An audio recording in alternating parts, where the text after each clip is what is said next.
Hi guys, welcome back to Crave for Insights. A lot of you might not have noticed it, but you can actually record audio using Kdenlive. That means you do not need any other software to record your audio tracks. Now let's see how to do that.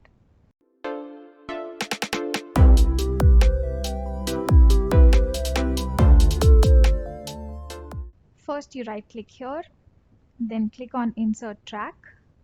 In the Add Tracks pop-up, click on Audio Record Tracks.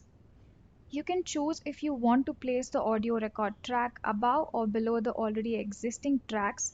It doesn't really matter where you place it. Give it a track name if required. Again, that's optional. Then click on OK.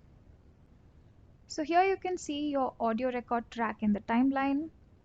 Click on the red button to start recording.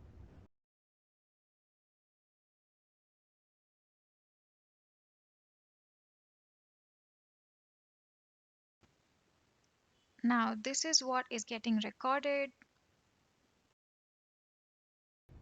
Once you stop the recording, that audio file is automatically placed in your project bin and is ready to use. If you found this video helpful, hit the like button and subscribe to my channel. I'll see you guys in my next video. Until then, stay safe.